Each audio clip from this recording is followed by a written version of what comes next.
ایک بار اپنی خانقاہ میں سلطان الاولیاء سیدنا عبد القادر جیلانی رضی اللہ تعالیٰ عنہ آرام فرما رہے ہیں اور محو خواب ہیں، اور آپ کو سوتے ہوئے دیکھ کر کے ایک چور اندر داخل ہوا.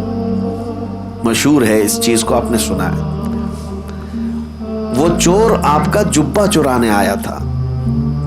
سنا ہے کہ غوث پاک کا جبہ بڑا قیمتی ہوتا تھا، ایک بار چوری کر لے تو پھر پوری زندگی اس کی چل پڑے. کافی قیمتی ہوتا تھا. تو چور اندر داخل ہوا، ابھی وہ جبہ ہاتھ میں اٹھایا ہی تھا کہ دروازے پر دستک ہو گئی. تو غوث پاک رضی اللہ تعالیٰ عنہ نے آنکھیں کھولے بغیر کہا آ جائیے اندر. دروازہ کھولا، اندر آئے ایک صاحب. وہ کون تھے؟ حضرت خضر علیہ السلام تھے.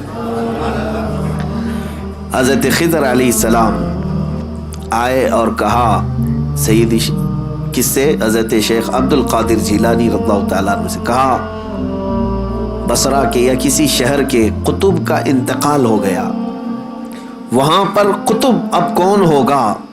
یہ تعینات جو ہوتے ہیں، ہر شہر میں ایک قطب ہوتا ہے اللہ کا، ایک ولی ہوتا ہے. یہ غوث العظم دستگیر رضی اللہ تعالیٰ عنہ کے زمانے میں تصرف اللہ نے ان کو عطا کیا تھا. حضرت خضر علیہ السلام ان سے پوچھتے ہیں کہ اس شہر کا قطب کون ہوگا؟ غوث پاک رحمۃ اللہ تعالیٰ علیہ آنکھیں کھولے بغیر کہتے ہیں وہ دروازے کے پیچھے کھڑے، انہیں لے جائیے. جو جبہ ہاتھ میں پکڑے ہوئے کھڑا تھا کہ اب پکڑا جاؤں، اب پکڑا جاؤں، اب پکڑا جاؤں گا. اور آنکھیں کھولے بغیر پیران پیر نے کہا وہ دروازے کے پیچھے جو کھڑے ان کو لے جائیے. حضرت خضر علیہ السلام نے دروازہ کھینچا تو دیکھا ایک سادہ سا آدمی ہے، جبہ ہاتھ میں اٹھایا ہوا ہے اور تھر تھر کانپ رہا ہے. کہا کہ چلیے مبارک ہو، اللہ نے آپ کو قطبیت عطا کی، اسی لیے کہ شیخ عبد القادر جیلانی کی زبان سے نکلا ہے، چلیے ہمارے ساتھ.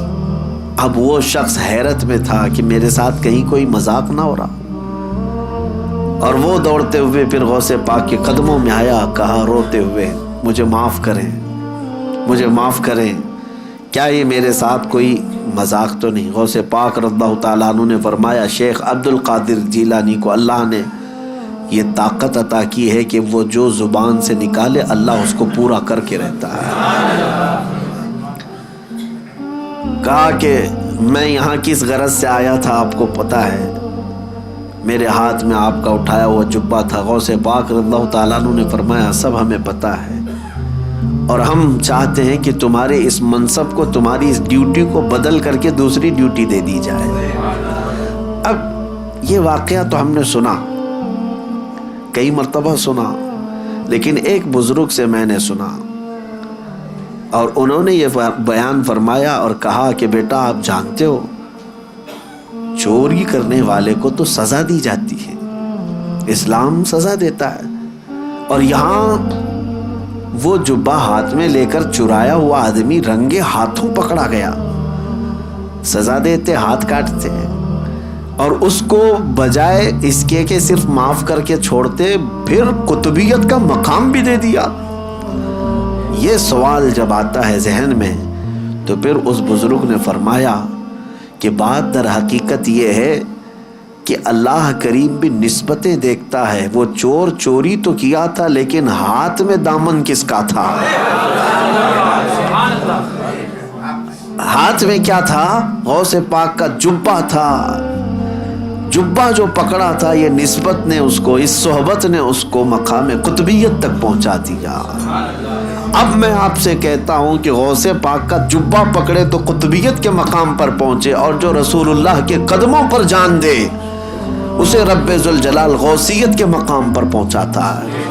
ایک بات یاد رکھے، نبی پاک صلی اللہ علیہ وسلم پر جو صحابہ نے اپنی جانیں دی ہیں حضور اکرم صلی اللہ تعالیٰ علیہ وسلم کی محبت میں، غوث، قطب، ابدال، نجبہ، شرفا کوئی وہاں تک نہیں پہنچ سکتے جہاں رسول اللہ کے صحابہ پہنچے. کیوں؟ صحبت کا اثر ہے.